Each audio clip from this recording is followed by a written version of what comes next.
Je suis Michel Beretti, auteur dramatique, écrivain de théâtre et metteur en scène.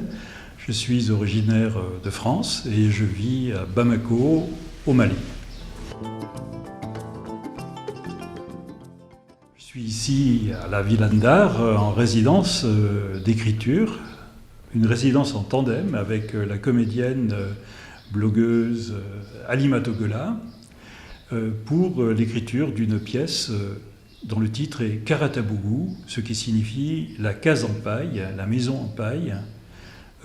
Ça vient d'un proverbe bambara qui dit que la case en paille, elle durera longtemps si les gens qui l'habitent s'entendent, s'ils se respectent.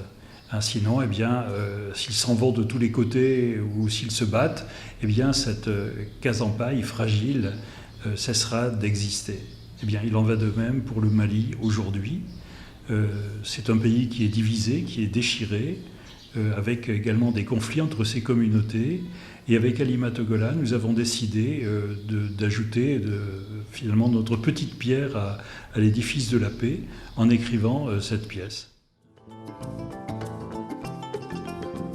Une pièce qui sera jouée non pas en français, puisqu'à l'extérieur de Bamako, dans beaucoup de lieux, on ne parle pas le français, on ne le maîtrise pas assez, mais plutôt dans les différentes langues dominantes au Mali, c'est-à-dire le bambara, le fulfulde, qui est la langue des Peuls, le dogon, le songhai, le tamashek.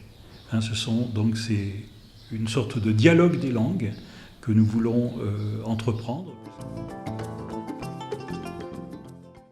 Nous sommes entrés en contact avec une compagnie qui s'appelle Phoenix et Abou, qui est le leader de Phoenix, a également invité des comédiens d'autres compagnies.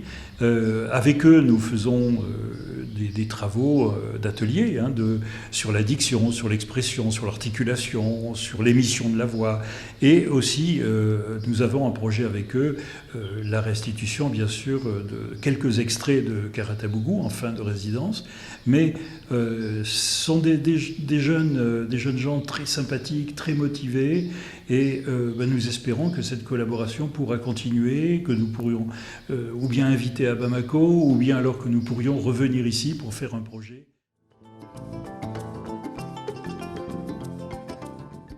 Ce qui me fascine, c'est le quartier des pêcheurs de Guet Ndar. Et puis, ça fait un moment que je pense, parce que j'y vais de temps en temps me promener, je me dis, qu'est-ce que ça serait des récits, des chroniques de Guet Ndar, une histoire qui se passerait en même temps dans ce quartier où il y a en même temps la solidarité, où il y a en même temps la promiscuité, où en même temps il y a toujours ce danger de la mer, les tragédies de la mer aussi. Voilà, il y a des choses que j'aimerais bien développer peut-être avec eux.